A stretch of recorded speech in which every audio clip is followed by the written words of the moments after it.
خیر لیکن وہ مقصد تو تھا ایک پولیٹیکل گورنمنٹ کو کمزور کرنا. اور میرے پاس فرسٹ ہینڈ نالج ہے اس حوالے سے.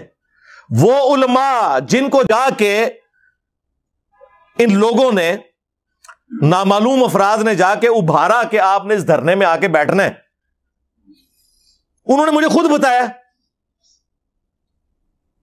اور پھر بعد میں ظاہر ہو گیا جب ایک بندے نے ٹویٹ پہ بھی لکھ دیا کہ پاکستانی فوج جو ہے وہ ختم نبوت پہ ایمان رکھتی ہے, اور عوام خوش ہو رہی ہے. آپ کو پتہ نہیں ہے کتنا زہریلا انجیکشن اس نے لگایا ٹویٹر کے اوپر. وہ یہ کہنا چاہ رہا ہے کہ صرف فوج ختم نبوت کو مانتی ہے, سٹنگ پرائم منسٹر, اس کے سپورٹر سب کے سب ختم نبوت کے دشمن ہیں. یہ وہ بتانا چاہ رہا تھا آپ کو. اس نے مرنا نہیں ہے.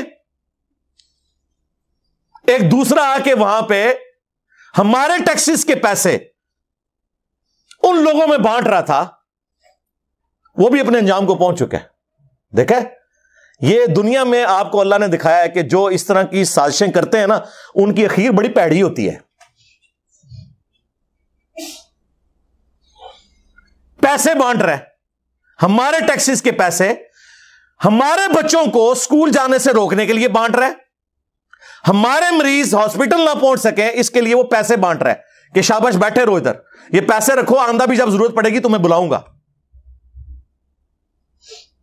اور پھر وہ اس وقت بھی آگے جب ان کو ضرورت نہیں تھی اور ان کے گاٹے آگے فٹ ہو گئے.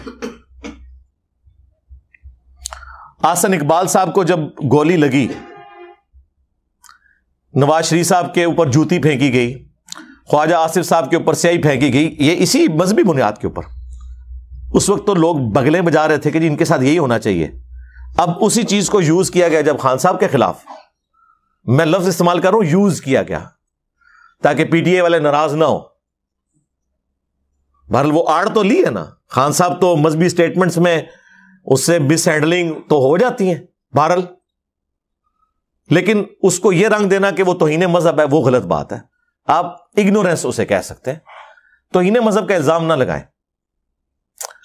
وہ جب کبھی بھی الزام لگا تو میں نے ہی ہمیشہ ٹرو پکچر لوگوں کے سامنے پیش کی, اور اب آپ کے سامنے ہے کہ وہی خان صاحب ہیں. اب وہ ان لوگوں کے قابو سے بھی باہر ہیں جنہوں نے انہیں لانچ کیا تھا. اور ہم نے تو بہت پہلے ہی بتا دیا تھا سرکار, ویڈیو میں نہیں بتایا تھا, اپنے دوستوں کو 2018 کے الیکشن والی رات بتا دیا تھا کہ اے تکو کردہ کیا ہے نا, اوتھے سٹے گئے نا, پانی بھی نہیں ملن لگا. یقین کریں مطلب ترس آتا ہے, اب یقین کریں ان کے اوپر ترس آنا شروع ہو گیا. لیکن پھر میں کہتا ہوں کہ یہ اللہ کی طرف سے مسلط ہوئے ہوئے ہیں خان صاحب ان کے اوپر.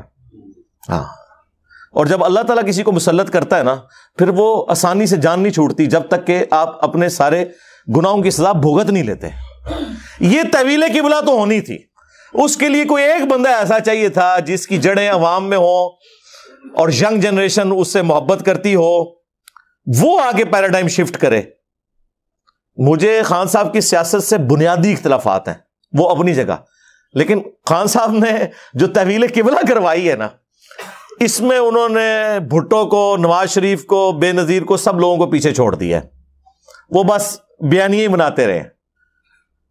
لیکن پھر اس میں ظاہر ہے کہ جب ایسا معاملہ ہوتا ہے پھر غلوب بھی آ جاتا ہے, یہ نیچرل چیز ہے.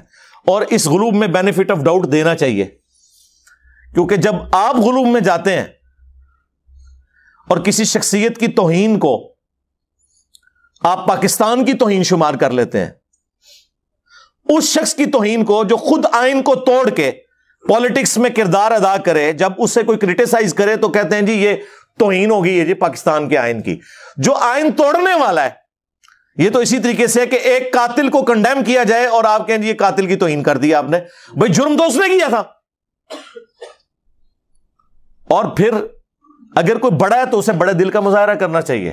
اگر آپ ٹھیک ہیں, صحیح گراؤنڈز پہ کھڑے میں, ہم سے سبق سیکھیں. دنیا کا کوئی مولوی نہیں جو میرے خلاف کلپ نہ بناتا ہو, تو کیا میں نے رونا پیٹنا ڈال دیا, یا کوئی نان اسٹیٹ ایکٹر میں نے بندے بھرتی کر لیے کہ جا کے ان مولویوں کو سبق سکھاؤ, علمی میدان میں مقابلہ کریں. اور ابھی یہ جو ہمارے نئے آرمی چیف آئے ہیں شاہ جی, سید عاصم منیر صاحب, اور انہوں نے خود تو خیر ابھی تک کچھ نہیں کہا, لیکن وہ اپنے چاہنے والوں کے ذریعے اور اینکرز کے ذریعے جو سٹیٹمنٹس دلوا رہے ہیں کہ فوج کا سیاست سے کوئی کردار نہیں. سرکار اس طرح نہیں ہم مانیں گے. نا نا نا نا نا, اس کے لیے پریکٹیکل وہ تمام ایکٹیویٹیز آپ کو پرفارم کرنی پڑیں گی جو آپ کے مخالفین آپ کے اوپر جنرل الزامات لگا رہے ہیں. آپ سے مراد آپ کے ادارے کے اوپر. اگر آپ نیوٹرل ہیں, سب سے پہلے مسنگ پرسن کا مسئلہ حل کریں.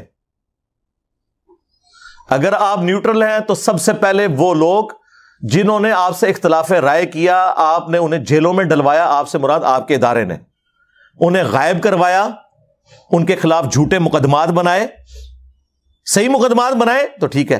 کیوں آپ کے مقدمات فارغ ہو جاتے ہیں پہلی پیشی کے اوپر؟ جان ہی نہیں ہوتی ان کے اندر. ان سب لوگوں کو صرف چھوڑنا نہیں ہے, معافی مانگنی ہے ان سے. یہ کیا ایک بندہ تقریر کرتا ہے جی وہ 70 سال سے کردار تھا, اب ہم جو ہے نا وہ نیوٹرل ہو گئے ہیں, تو چنگے نیوٹرل ہوئے ہو, کالا بھی کر دو لوگوں نو. کال تے ہونے بلائی سے. اچھا جی, اس طرح کہنے سے پرانے گناہ معاف ہو جائیں گے؟ وہ انڈو کون کرے گا وہ سارے کے سارے معاملات جو پاکستان کی اکانومی کا بیڑا غرق ہو گیا, پاکستان کی معاشرت کا بیڑا غرق ہو گیا, سوشل ویلیوز کا بیڑا غرق ہو گیا, اس کو انڈو کون کرے گا؟ اور معافی بھی نہیں مانگتے, صرف کہتے اب ہم نہیں کریں گے. یعنی جب آپ کے اندر اتنی جرت ہی نہیں کہ آپ غلطی کی معافی مانگیں اور یہ کہیں کہ یہ ہماری غلطی ہے ڈنکے کی چوٹ کے اوپر, تو آپ آگے چل ہی نہیں سکتے. تو یہ ساری ایکٹیویٹیز پرفارم کریں, انڈو کریں جتنا آپ کر سکتے ہیں, پھر ہم مانیں گے کہ ہاں جی واقعی جن صحافیوں کی نوکریاں فارغ کروائیں, جن کے خلاف جھوٹے ٹرینڈز بنوائے اور آج اپنے خلاف ٹرینڈ بن رہے ہیں, ظاہر ہے وہ. اور یہ ساری باتیں میں تکلیف سے کر رہا ہوں. میں نہیں چاہتا کہ پاکستان کا کوئی بھی ادارہ, چاہے وہ فوج ہو, جوڈیشری ہو, پولیس ہو, اور سب سے بڑھ کر پارلیمنٹ, وہ بے توقیر ہو چند لوگوں کی ایکٹیویٹی کی وجہ سے. فوج سے پوری قوم محبت کرتی ہے. فوج کو باہر سے تو نہیں آئی ہوئی نا, ہمارے ہی رشتہ دار ہیں, ہمارے ہی بچے ہیں جو فوج میں قربانیاں دے رہے ہیں بارڈرز کے اوپر. تمہارے بڑے بیٹھ کے تو یہاں وائی فائی کے اوپر پلاٹ خریدتے اور بیچتے ہیں اور پولیٹیکل ڈسکشنز کرتے ہیں. چند ایک لوگ, ہزاروں لوگ تو بےچارے بارڈرز پہ قربانیاں دے رہے ہیں. جنگ کے علاوہ بھی کتنے فوجی شہید ہوتے ہیں, ایک آدھ فوجی تو روزانہ شہید ہوتا ہے سانپ کے ڈسنے سے.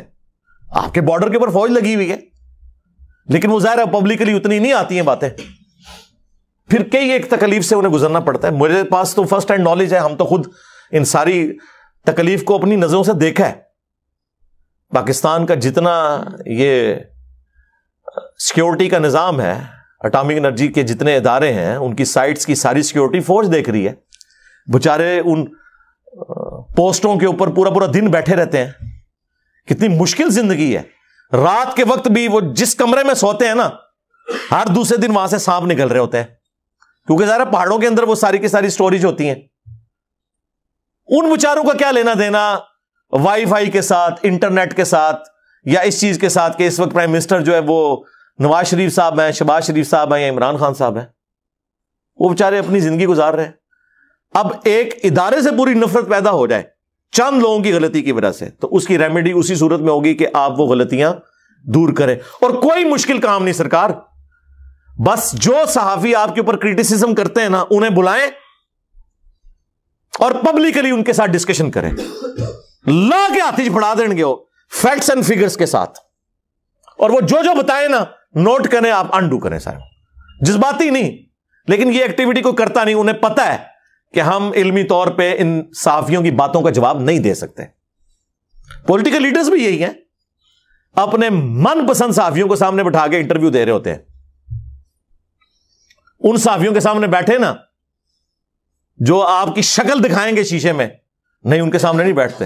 ان کو بدنام کریں گے کہ یہ تو فلاں کا صحافی ہے. یہ میں سارے پولیٹیکل لیڈرز کی بات کر رہا ہوں, کسی ایک کو سنگل آؤٹ نہیں کر رہا. تو بات شروع ہوئی تھی, اس سے وہ حیا سوز سٹیٹمنٹ اور یہ باقی ساری چیزیں مجھے ضمناً بیچ میں یاد آ گئی, تاکہ لوگوں تک یہ بات پہنچے کہ یار مذہب کے بابرکت جذبے کو اپنی ذاتیات کے لیے استعمال کرنا اپنی پالیٹکس کو چمکانے کے لیے استعمال کرنا، یہ اتنا بڑا ظلم ہے کہ ہماری نسلیں بھگتیں گی. اس سے آپ دستبردار ہوں. آپ ٹھیک ہے اپنے آپ کو مذہبی نہیں پولیٹیکل لیڈر کے طور پر پیش کریں، چاہے آپ کی کوئی سیاسی جماعت ہے، مذہبی جماعت ہے. ہم یہ نہیں کہتے کہ مذہب کو الگ کر دیں، نہیں، یہ تو کہہ ہی نہیں رہے. ہم کہہ رہے ہیں کہ آپ لوگ یہ اہل نہیں ہے کہ مذہب کا نام لیں اپنے کرتوتوں کی وجہ سے.